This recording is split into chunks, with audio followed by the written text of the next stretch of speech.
Hey folks, how's it going? This is Mr. Miller coming back here for another day. We have some notes in store for today. We are going to continue on where we left off yesterday.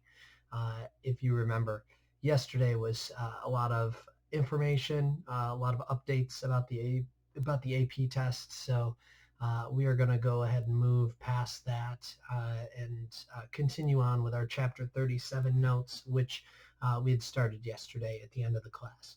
So if you have those out, if not, you should pause the video and get those out. But we'll be continuing on here with Chapter 37, and we're not going to finish it all, but we should get close, so then we can finish it up tomorrow. So this is Tuesday. I probably should say that just to be clear. Now let me pull up my trusty screen here.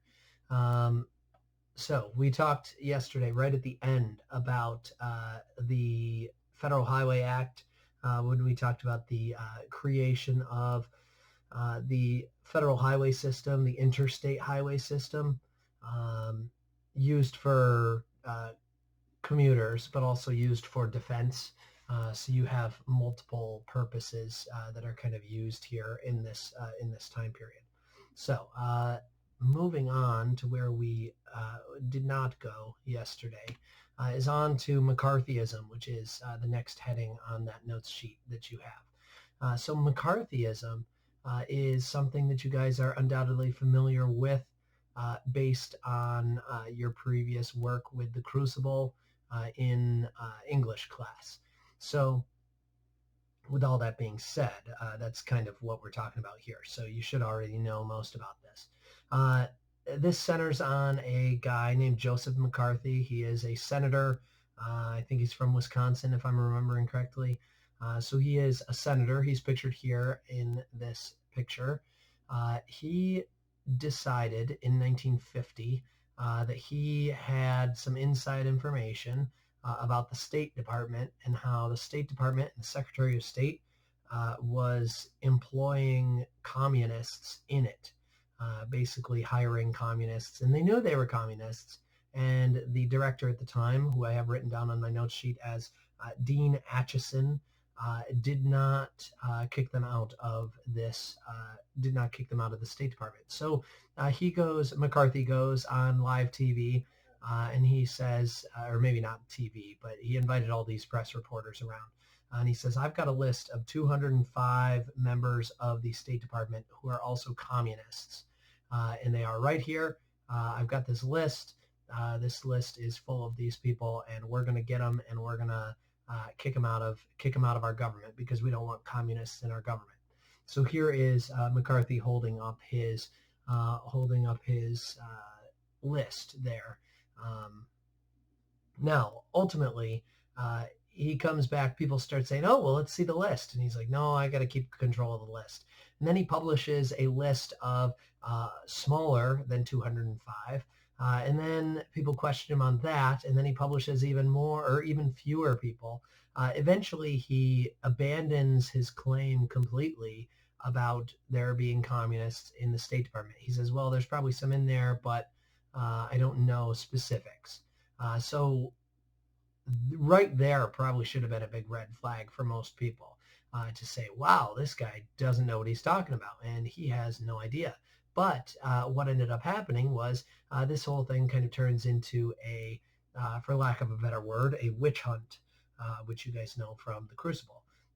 Essentially, it was impossible for anybody to say anything bad about McCarthy because he had control of these committees in Congress that were trying to weed out communism. So McCarthy carries this control and carries this power, and nobody can really question him here.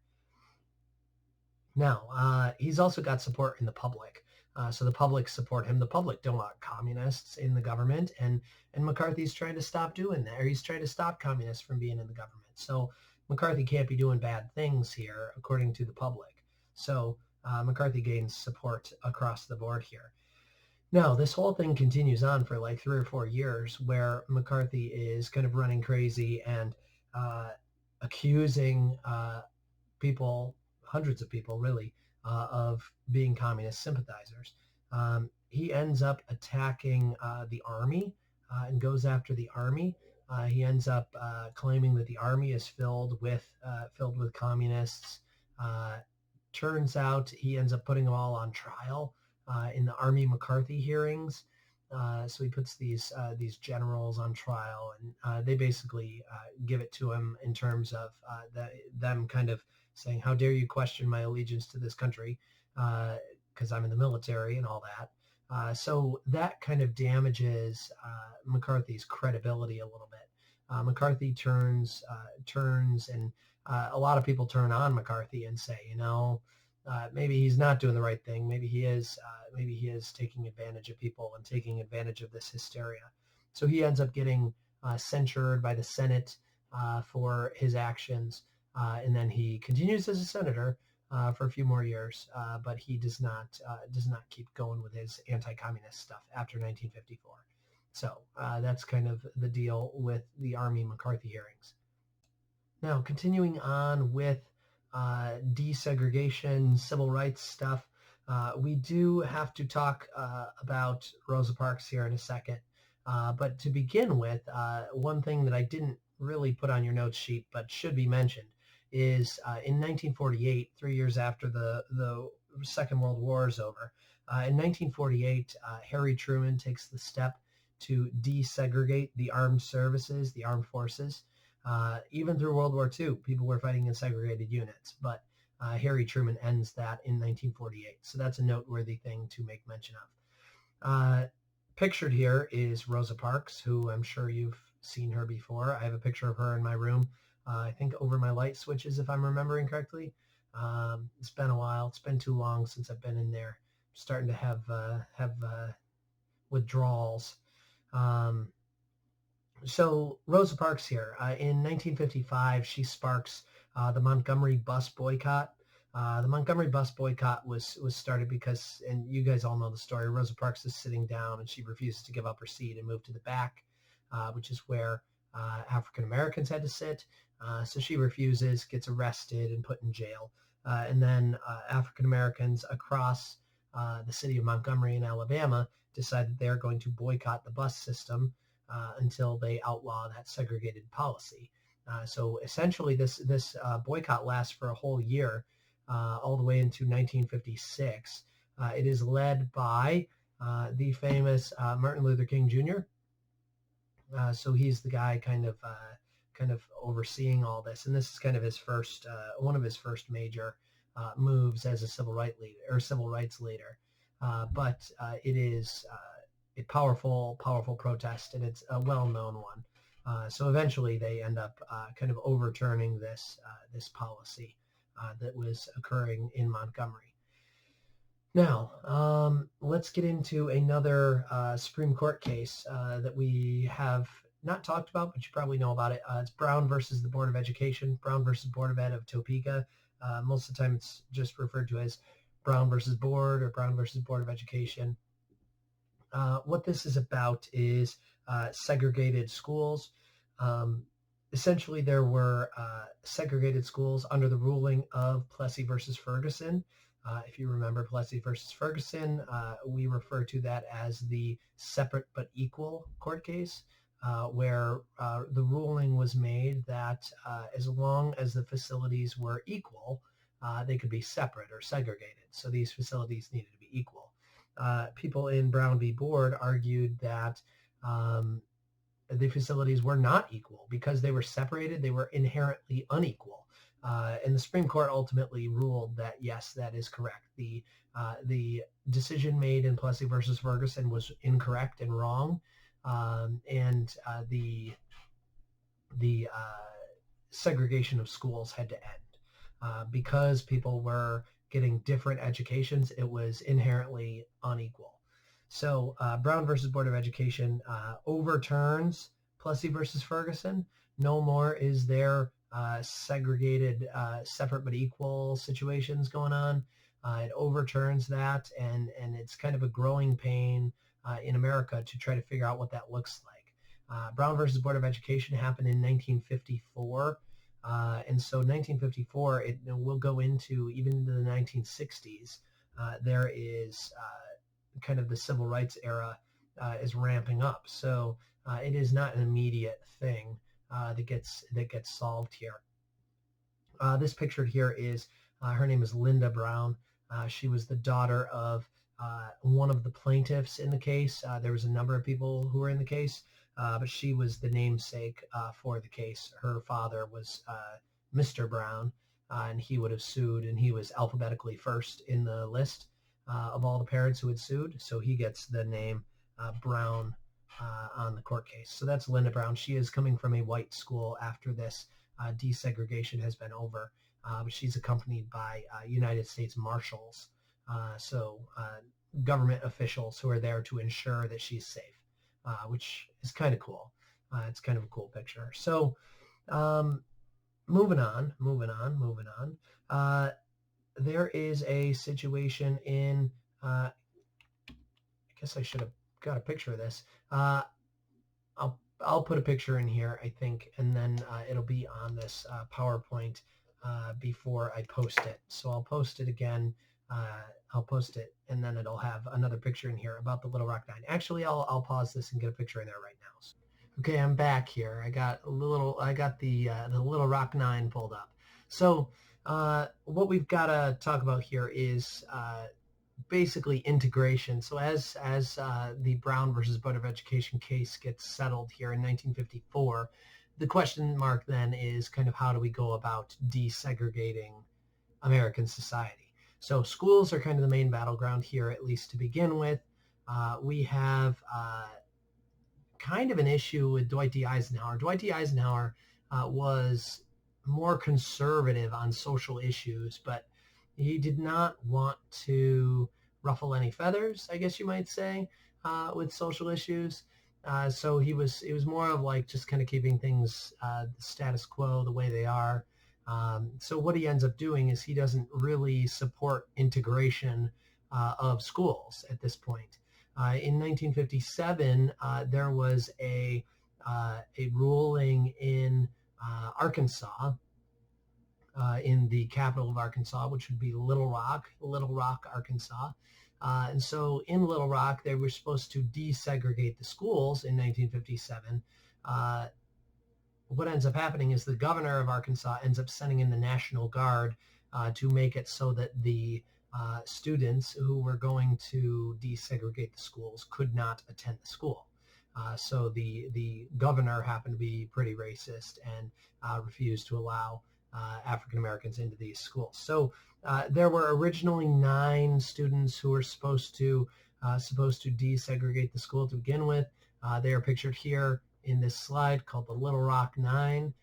The Little Rock Nine would be high school students integrating Little Rock High School. So what ends up happening is, like I said, the National Guard gets called in to prevent these kids from going to school. Here is another picture, and this picture is not pretty. Here's a picture of one member of the Little Rock Nine walking to school, and there's people screaming at her, and there's the National Guard pictured there. And it is not a good look in this image, but this is what happened. Ultimately, what ends up happening is Eisenhower is kind of forced to act.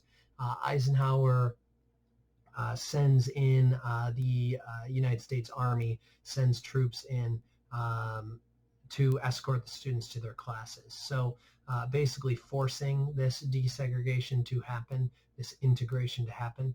So that's Eisenhower's role in all of this. But this is the Little Rock High School situation here.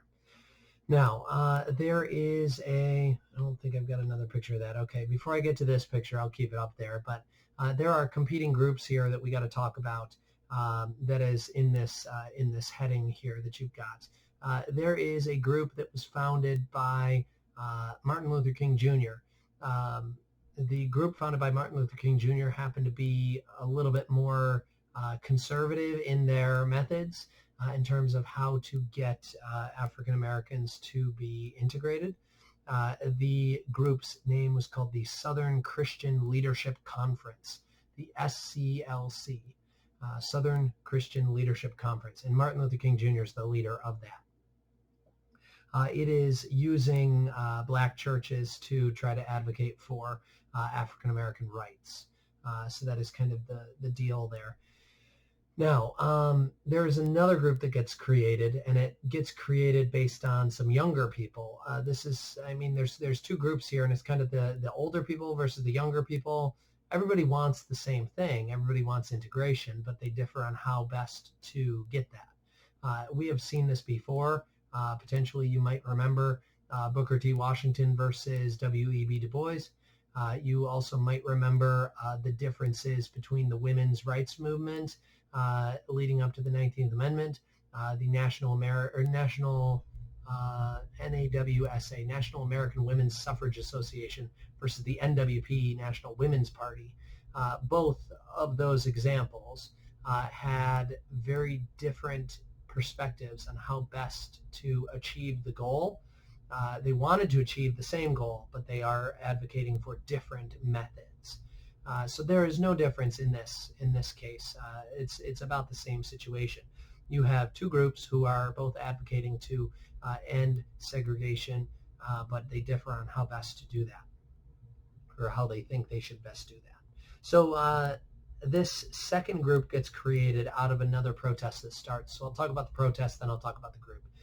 There are four guys who this is February 1st in 1860, they decide, they're college students in Greensboro, North Carolina. They decide that they are going to go to a lunch counter, which would be just kind of like a sit-down restaurant sort of area. You get lunch there at a lunch counter. It was in a department store called Woolworth's. So they're in this department store. They go to eat lunch. The counter was only for white people, though. So they basically decide they're going to sit down and wait until they're served. And these are for African-American college students in Greensboro. So there are a bunch of students who catch wind of this. They come back every day. These four guys come back day after day after day to sit at the lunch counter and wait until they're served.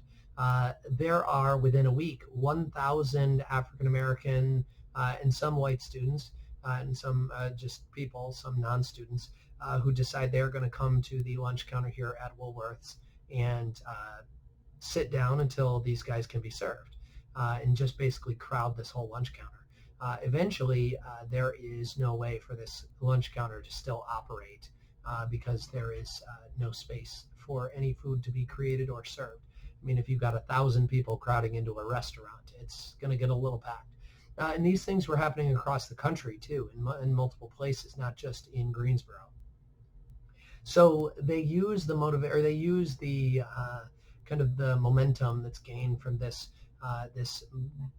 protest. We call these the Greensboro sit-ins, or the Greensboro Four, because these guys here, there's four of them, so we call them the Greensboro Four. The Greensboro sit-ins are usually what they're referred to as. They end up kind of mobilizing and creating a student group for African American rights, civil rights, created by Southern black students in April of 1960, so just 2 months after this Greensboro sit-in happened, or after it started. The group here was the SNCC, the Student Nonviolent Coordinating Committee. Student Nonviolent Coordinating Committee. So the SNCC. They got called SNCC, SNCC, and the SCLC was called SLIC. So SLIC and SNCC, the two opposing groups at this point, both advocating for the same things, but advocating for different ways to get it, different ways to get equality. So that's what we got with those civil rights those civil rights groups. We will next chapter get more into the civil rights era and look at that a little bit more. Now, let's talk about foreign policy. Okay, foreign policy here in the 1950s.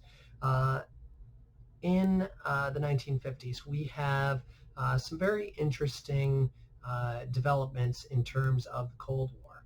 There is kind of, at the beginning of the Cold War, kind of a thawing. You've got this ice, and the ice is starting to melt. Okay, picture it, it's like March. Not like yesterday March when it's snowing, but like March when all the snowbanks are starting to melt. and it's thawing out. Okay, not yesterday when we got like 5 inches of snow, which is crazy in March. So not like that, but it is a thawing of the Cold War at this point. There is a couple guys here responsible for this. They're both pictured in that picture. One of them in the black there, that's Dwight D. Eisenhower, our president at the time, and he meets with the Soviet premier or dictator, whatever you want to call him, the guy who takes over for Joseph Stalin. His name is Nikita Khrushchev. So you could look his name up if you wanted to. But Nikita Khrushchev. They meet at Geneva in Switzerland in 1955, and they attempt to make peace with each other, attempt to kind of thaw things out here for the moment. So it leads to kind of a cool down of the tensions. Now, those tensions did not stay cool for very long here, because we end up with some developments in the Cold War that end up kind of leading to an increase in tensions. One of those developments would be in Vietnam. In Vietnam, there was the French. The French had kind of taken over in Vietnam. There were a group of nationalists in Vietnam, led by a gentleman named Ho Chi Minh. So these people ended up kind of trying to overthrow the French in Vietnam. Vietnam ends up kind of becoming more communist as Ho Chi Minh kind of leads this group in opposition to the Europeans, in opposition towards the French and the Americans in some cases. But we weren't super involved there at this point. Now, in 1954, they end up creating a peace where you end up having Vietnam divided at the 17th parallel, which is a latitude line, which then sets up a future issue. So you've got the French Vietnam in the south, which is democratic, and then you have the communist Vietnam in the north. So that ends up becoming a bit of a bigger conflict going forward. So that's all in Vietnam at the moment. Now, we end up getting some more conflict in terms of Europe when Russia ends up, or the Soviet Union, I guess it would be, ends up creating their own pact, their own alliance. What ends up happening here, the spark for this, is West Germany. West Germany is pictured here in the green. They get let into NATO in 1955. So European countries, Eastern European countries who are not let into NATO and do not want to join NATO, they end up creating their own alliance called the Warsaw Pact, which is pictured there. I guess that's a red. I think it's a red. It's more of like a rust color, I think, if I'm correct, if I memorized my crayons pretty well. So the Warsaw Pact there is basically the rival of the North Atlantic Treaty Organization. So the Warsaw Pact, Soviet Union, and other communist sympathizers. It's a military alliance to counteract the democratic NATO with communist countries. So it is comprised of all these buffer states that lead to some more conflict in the future. So that's kind of the deal with that. Next, we got to talk about the Suez Crisis. And then we'll get through this one, and then we'll be done because we're running low on time already. So we'll pick up the rest of it tomorrow. So the Suez Crisis. There is a crisis that happens here in relation to Egypt. The Suez Peninsula, or the Suez. I don't even know what that would be called. But the Gulf of, is that the Gulf of Suez? I don't know. I forget. I should know this, but I forget. So needless to say, okay, there is a Gulf that is right next to Saudi Arabia and Egypt and whatnot. What ends up happening is there is a desire to build a canal between Egypt and the Middle East. in that canal would serve as a cutoff between the Mediterranean Sea and into the Indian Ocean. By building a canal there, it would cut the distance almost in or over a third in the amount of time that it would take to get from Europe to India or the East, I guess you might say. So what ends up happening here is the leader of Egypt, he's a President Nasser, ends up seeking money from the West, seeking money from like England and France and America in some cases to help build a dam on the Nile River. Now, we didn't know at the time, but he was also seeking money from the Soviet Union, and he was kind of going to sell the rights to build the dam to the highest bidder. Americans, we learned of Egypt kind of double-crossing us in this case and being involved in the Soviets, and we say, nope, we are going to withdraw our goal, or we're going to withdraw our offer to pay for it. So that kind of puts a wrench into the works here. Egypt and the English and the French end up kind of breaking off talks as a result. So England and France end up kind of getting kicked out of the area, and the Egyptians end up essentially kind of building their own canal there. But the French and the British end up invading Egypt in 1956, and so that ends up starting what we call the Suez Crisis. America, we did not like the way that England and France was doing this, kind of playing hardball to try to win the canal, even though I guess that's kind of what we did in the Panama Canal situation, but different time. So that's what we had done, but we didn't want to do that this time. So we actually withdrew all oil. We stopped trading oil with England and France in order to get them to stop being so aggressive. So they back off, and so they are forced to retreat. So we kind of played hardball with our own allies there in some cases. So shortly thereafter, there's a group that kind of gets created that I have listed in the very bottom. It is called OPEC, OPEC, the Organization of Petroleum Exporting Countries. It is created by a few countries in the Middle East, as well as one South American country. It is Saudi Arabia, Kuwait, Iraq, and Iran, as well as Venezuela in South America. Venezuela is actually, I think it's actually the most oil-rich country in the world, if I'm remembering correctly. It's up there though, but they are in OPEC. Basically, it's this group that controls the oil sales and oil supply in the world. So it is a way for them to kind of keep tabs on oil in America and oil in the rest of the world. So we rely on OPEC a lot. And some OPEC basically just sets whatever rates they want to set, and we pay it because we have to. So it's not a great situation for us, but they band together and they organize. So I think that's all I've got for you today. Again, this is Tuesday. Tomorrow we'll end up finishing up these notes here. We'll get through the rest of this Cold War bit and get into some other stuff. So I think that's all I've got. We will end off there. We're at 29 minutes almost, so I apologize for going over. We will pick up there tomorrow. Nothing else that you really need to do beyond watching this and getting those notes down. So if you're all good with that, I'm all good with my end, and we will see each other tomorrow.